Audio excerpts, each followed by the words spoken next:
kanti uNkosana Londa une diary eyayibhalwe ilanga ukuthi ngo1970 ubaba omncane inyanga yezulu wazama ukurejista ibandla lasekuphakameni ngaphansi kwenhlangano yamasonto oyilanga elalingavumelani nako ngoba lalizophiliswa ngaphansi kwemigomo kanti uShembeni lawulwa uNkulunkulu. Ngakho ke iyakunqaba inkosi ilanga. Ubaba omncane wakho khokhoba wakuzama lokho benomkwena abahluleka. Usekhipha leyo diary ke ukuthi niyazana nina mkhulu babu AK nawe mkwena. Ngakho ke ayikho fele indaba yakho. Ijaji laseliyakuvuma ke lokho ukuthi cha ngoba nayi diary layibona isandla senkosi ilanga lakwamukela lokho ukuthi cha ngempela naye umkhulu omncane wavuma ukuthi hayi bayazana kwase kuyachitheka ke. Ibandla ke liqhubeka nje liyi-draw kusukela lokho njengoba nje kungekho omunye onelungelo edlula omunye noma ngabe nibathathu iNazareth Baptist Church niyalingana naba 2 million.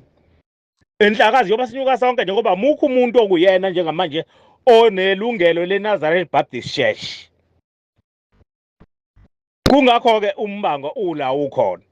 OkwaNkosana uNkanyezi ke uNkosana uNkanyezi ukubekwa ukulokhuza ukukhonjwa kwakhe wakhonjwa yisemkhulu egenyezini engakazalwa lapha kuzalwa khona unina efike uzalwa endaweni yaseTransfeed unina uManqumalo lapho ke uBhombela khona athi phakathi kwalamantozana amabili kaNxumalo khona ezozala umntwana leyo mntwana uyoba mhla kubuya mina ngiyobizwa ngaye leyo mntwana ligama lakhe kuyakuba uNkanyezi ngiyakumenza yena uyoba nomkhanga emva kwendlebe ubufakazi lobo ngempela wazalwa ke ngo1930 before 1935 ngo1936 wazalwa uNkosana uNkanyezi ingasekho uBhombela wabe seqanjwa kwathiwa uNkanyezi ngoba uzalwe enye yalamantombazane okuthiwa phakathi kwawo uzawuzala umntwana engiyobizwa ngaye mina engiyoba okuyothi makuhlala yena kube uyena oyohlala endaweni yami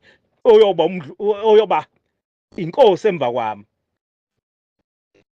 ngamanye amazolibeni lakhe inkosi yesithathu kuyakuba uNkanyezi lona kotheme sezalwa kuNkanyezi kwayesevani kuqanjwa ngayigama vele leli ela prophet oyisemkhulu ukuthi vele igama lakhe uNkanyezi ngoba uzalwe vele yenye yalamantombazane uBhombela akhulume ngawo.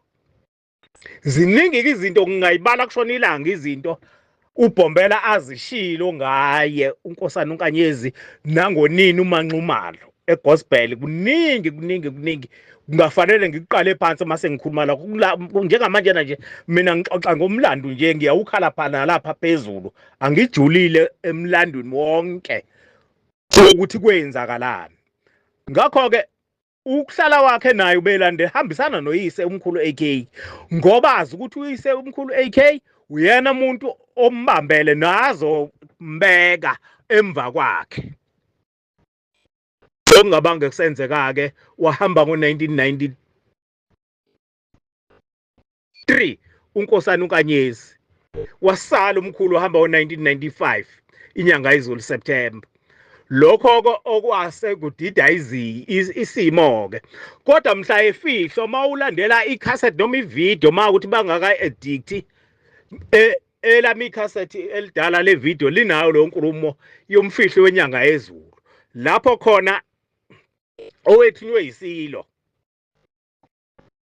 ekuveza khona ukuthi kukhona okwakade kukhulunyiwe ngoNkosana uNkanyezi kuyena kwesilweni samabandla kodwa wethumela umfowabo umbonisa izulu ngoba kuthe esibhedlela umkhulu AK wenza ilokhuza transplant or sort of bayakwazi lapho ehlinziwe kodwa wahlinzwa kodwa ngesimo sokutetemelwa inhliziyo usebizisilo kusethi ke indaba ezitha uma kwenzeka ngehamba ngingasindi ngicela ukuthi ubeke uNkanyezi kule ndawo engihleli kuyona uyena umuntu omnini walento le yalomsebenzi hawu sithi silo hawu wena indodana yakhe endala leyo na ithi inyanga yezulu cha kakusindodana mendala indodana umfowethu uJJ Shembe.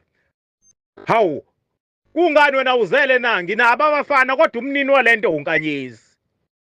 Mhla efihlwa ke inyanga yezulu inkulumo yesilo eyiphathisa umfowabo umbonisi ithi ngiyadabuka kakhulu ngokhanjelwa ka ubaba inyanga yezulu ebesimethemba kakhulu simthanda nongumalume wabantwana basendlunkulu njengoba kwazi ukuthi unkosazana uZondi ozalwa uBhombela wegana inkosi uSolomon. Uthi ke siyadabuka ngizwelana kakhulu ke